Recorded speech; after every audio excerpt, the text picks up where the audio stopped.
mentioned food security. Can you say that Eritreans, or for that matter, Eritrea has food security, that it doesn't need foreign aid to feed its people and all that? That's the problem in Africa. It's not here in Eritrea, and the way you ask the question always puzzles me, because is the alternative for us aid? And we just simply compare things. If we don't have it, then we'll have to get it from someone. I mean, why can't we think of generating our own resources and capacity to solve this problem? How do we guarantee food security? It involves water and soil conservation programs, extensive infrastructural programs, human resource development, education, health. It's a product or a result of so many endeavors in a number of sectors, and finally you guarantee. When you guarantee food security, it means you've been able to put in place an infrastructure for development. Mr. President, what would you say has been the measures you put in place you talked about without aid? Eritrea has been able to achieve certain benchmarks of guaranteeing food and development. How did you do it? It's a very dynamic process.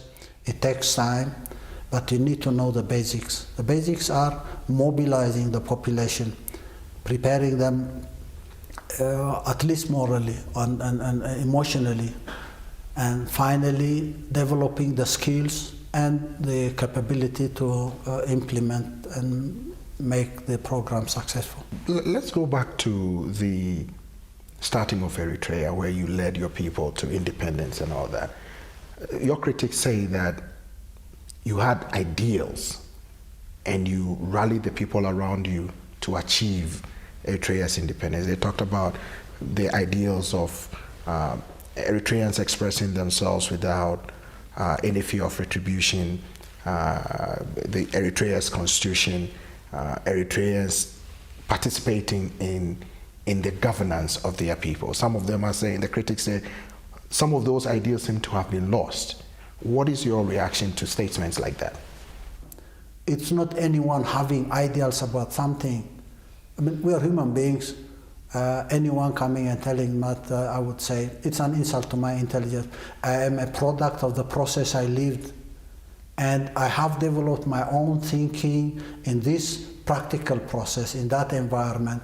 I don't come and drop from the skies with ideals in my head. I want to practice or even implement them on the ground.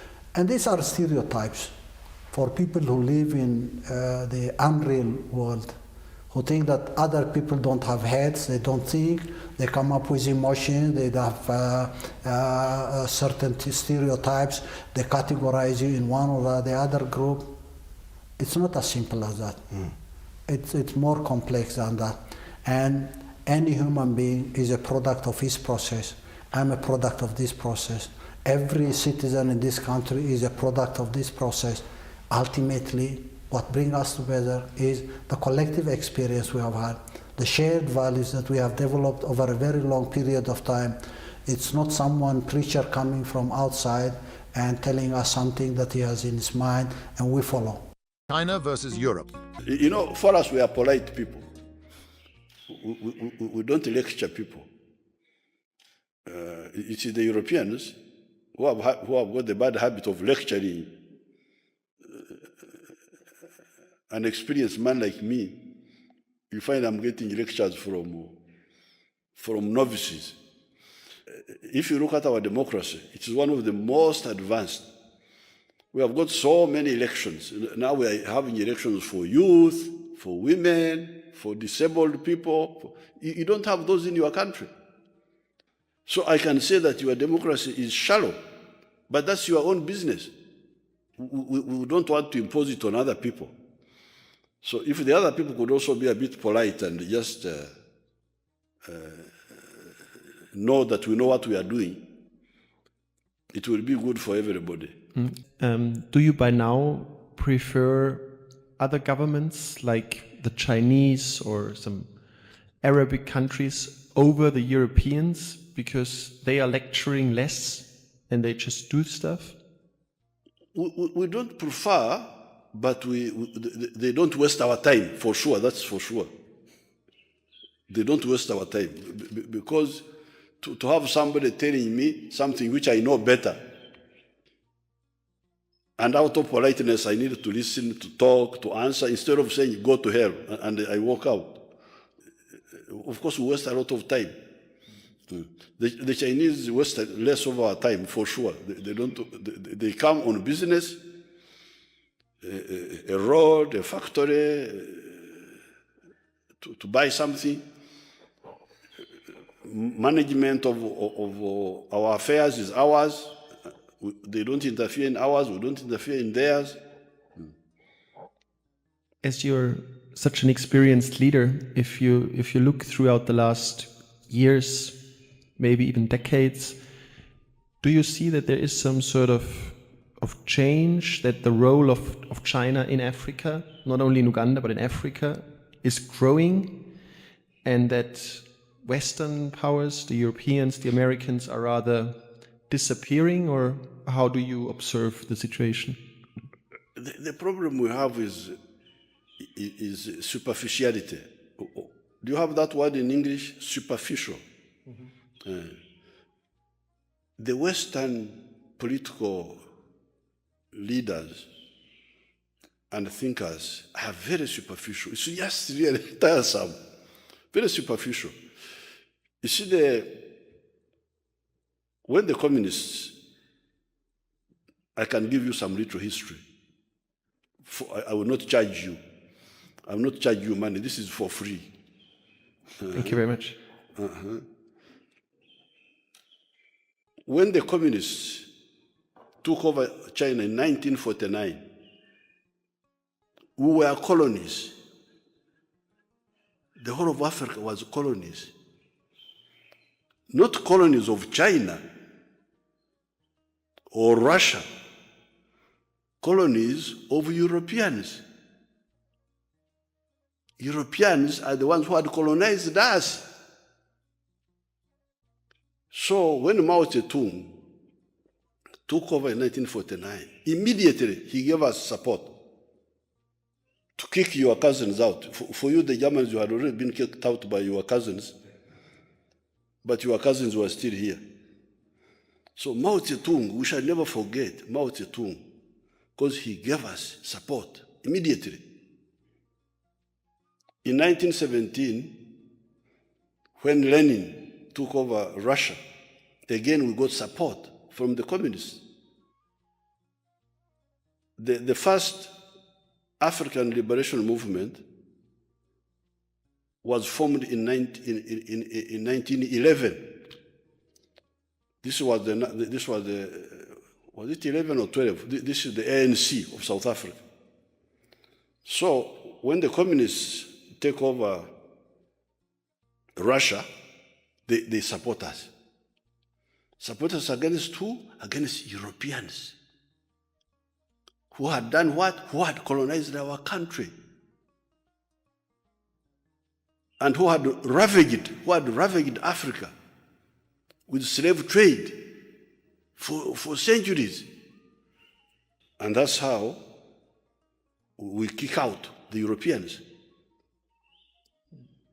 Kick them out of, some of them went away peacefully, like the British left here peacefully, but not before the Mau Mau. There was Mau Mau in Kenya. By 1963, 36 African countries were independent. But there was another 20 which was still under European colonialism. This included Mozambique, Angola, Guinea-Bissau, Ian Smith, a character called Ian Smith, was in Zimbabwe, Rhodesia. Then we had Namibia. Then we had South Africa itself. So by 1963, a part of Africa is independent, a part is still colonized. So the African countries tell the Europeans, go away from the remaining part of Africa. If you don't go peacefully, we shall throw you out by force. They thought we were joking. The Chinese supported us, and the Russians. We kicked the Portuguese out of Mozambique. We kicked them out of Angola. We kicked them out of Guinea-Bissau. We even liberated Portugal itself from fascism. Wait, let me tell you. This is a free lesson of history. No tuition. You don't have to pay me tuition. So, this is the history of Africa and China. It's not a new history.